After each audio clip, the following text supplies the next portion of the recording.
Hello, everyone.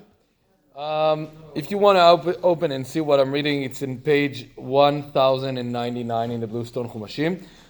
We're this week Parshat Vayelech, very short, only 30 verses. So stay awake in the lane. It's going to be quickly end. It's part of Sefer Dvarim, which we know is the last speech of Moshe to Bnei Israel, filled with a lot of epic parts, which we know. We spoke about them in the last weeks. But I think the end of Parshat Vayelech, a little bit surprising. I mean, I read it this year and I was like, whoa, what did Moshe just said right now?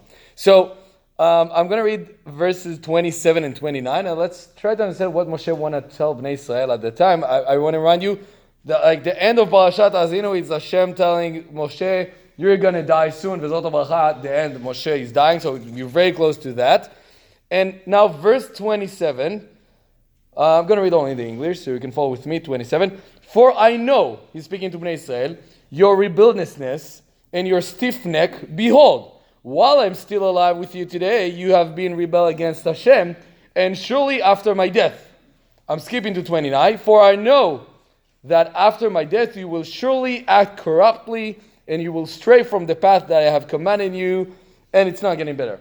And if you think it's by mistake, so if you follow Shirat Azinu, like next Parshat Azinu, even though it's a song and it's like beautiful and everything, there's a lot of I don't know how to call it, accusing, like predictions, a lot of bad things about us. And it's also Moshe speaking. So what Moshe wants from us? I mean, this is how you want to end your speech.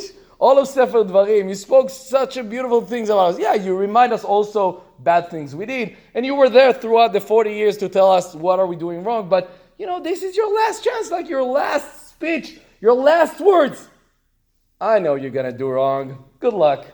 I mean, what kind of ending is that? And I looked for an answer. I saw an answer by Rabbi Steinsaltz, Rabbi Adin Steinsaltz. Beautiful answer. He says the following. He says, well, he also matches the fact that we read Vayelech usually around Rosh Hashanah and Yom Kippur, and he says, well, you can be as much optimistic as you want. But in education also, if you prepare someone to succeed in everything, that's not going to work.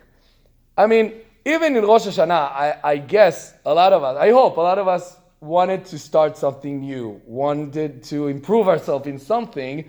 And if that would work, so probably we don't need to have Shabbat Shuvah, we don't need to have Yom Kippur, right? Because that's it. We got something and we're going to start doing it and that's it. But the truth is, it's not working like that. Probably for some people, maybe the thing they wanted to start do good in Rosh Hashanah, maybe they're already struggling in it. So Moshe knows life. And he understands that few days, weeks, months from now, he's not going to be here. Bnei Israel will going to sin. They're going to do bad things, probably. Now the question is, how are they going to deal with that? So one way we can see that is also in LeDavid Hashem, where we're reciting from Aleph Elul till Hoshana Rabbah. The ending of LeDavid Hashem is the verse Kaveh El Hashem, Chazak ve'amet libecha ve'kaveh El Hashem. Like hope to Hashem. You hope that you will do good and Hashem will help you, but you're going to fall. And then what you need to do is Chazak ve'amet libecha, like be strong and have courage in order to kaveh El Hashem again, to believe in Hashem again, that you'll have this try. We also say, Sheva yipol tzadik vegam, like the tzadik going to fall a lot of time. But what the real test for him, are you able to get up from this? So I think what Moshe trying to tell us is, I believe in you. I want you to succeed. But I want you to know also that you're going to fail. You're going to have a lot of troubles in the way. You're going to have a lot of mistakes and sin, and that's fine. The only question, are you be able to go up from that, to do the tikkun?